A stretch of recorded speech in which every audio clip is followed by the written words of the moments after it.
Dear students, तो आइए बेटा आज के इस वीडियो में हम अपना टॉपिक समझेंगे moment of inertia and the radius of gyration के बारे में। क्लियर है? तो चलिए करते हैं स्टार्ट। तो देखिए बेटा, सबसे पहले है मोमेंट ऑफ इनर्शिया। देखिए मान लीजिए यहाँ पर एक अपना एक्सिस है, इस एक्सिस के अबाउट ये एक बॉडी है रोटेट करती है, मतलब इस एक्सिस के चारों तरफ ये बॉडी जो है हमारी रोटेट कर रही है कुछ इस तरीके से चारों तरफ। ठीक है, इस एक्सिस के अराउंड ये बॉडी मूव कर रही है। तो इस बॉडी के अंदर बहुत सारे पार्टिकल्स हैं। मान लीजिए कुछ पार्टिकल, एक जिसका मास m1, एक पार्टिकल का मास m2, m3, m4, m5, m6, ऐसे अब बहुत सारे पार्टिकल्स हैं। क्लियर है? फर्स्ट पार्टिकल का जो एक्सिस ऑफ रोटेशन, ये हमारा एक्सिस ऑफ रोटेशन, इससे डिस्टेंस है r1, सेकंड का r2, थर्ड का r3, फोर्थ का r4, r5, r6, r7, ऐसे हर पार्ट अलग अलग पार्टिकल्स के distance from the axis of rotation. तो मोमेंट ऑफ इनर्शिया क्या होता है? इंडिविजुअल पार्टिकल का मास और and the square of its distance.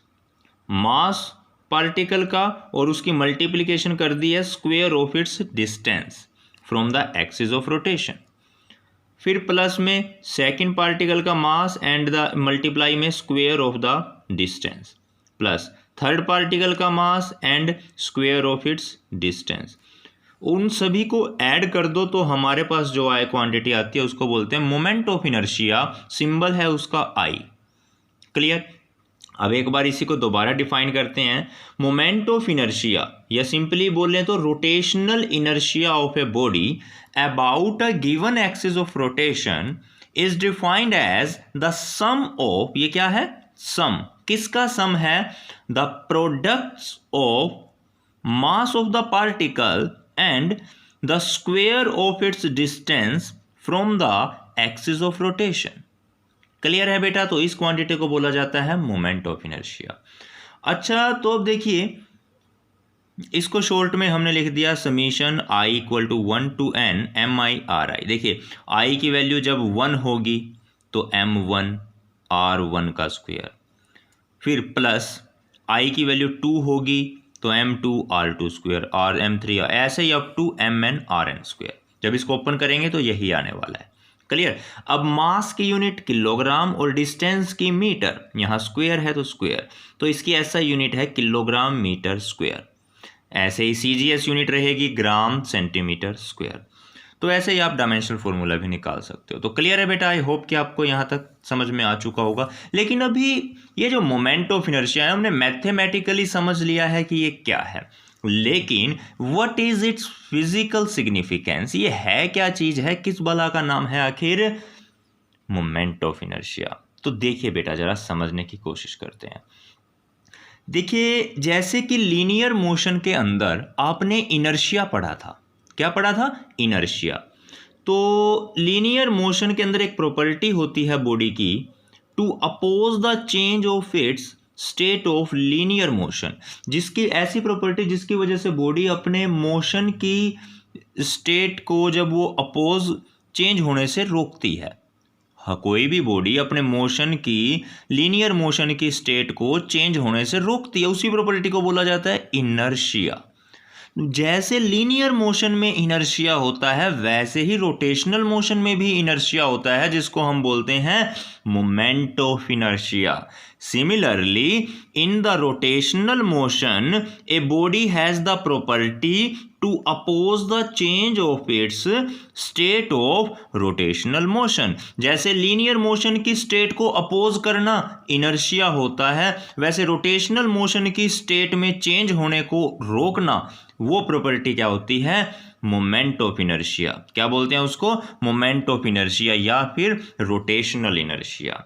तो क्लियर है बेटा physical significance of moment of inertia? Clear? तो चलिए अब इसके बाद हम समझते हैं बेटा अपना रेडियस ऑफ गायरेशन के बारे में। क्लियर है? तो बेटा देखिए यहाँ पर रेडियस ऑफ गायरेशन को समझने के लिए हम यहाँ पर पहले एक बॉडी के एक डायग्राम को समझते हैं। यहाँ पर वही एक बॉडी है, उसके अंदर अलग अलग पार्टिकल्स हैं। हमने हर पार्टिकल के मास को क्या मान लिया? m मान लिया। क्लियर है?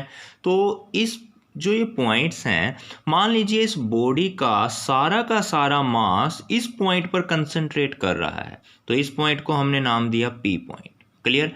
क्या माना हमने, इस बॉडी का सारा मास एक पॉइंट पी पर कंसंट्रेट कर रहा है, तो क्या होगा, तो इस पॉइंट के अकॉर्डिंगली इस पॉइंट का जो एक्सिस ऑफ रोटेशन से डिस्टेंस है दैट इज के। क्या डिस्टेंस है? के।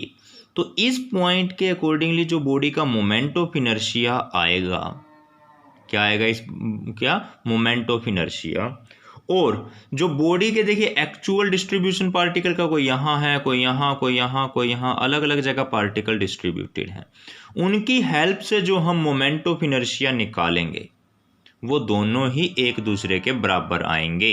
अगर ऐसा है तो हम इस डिस्टेंस को बोलेंगे रेडियस ऑफ गायरेशन। क्या बोलेंगे?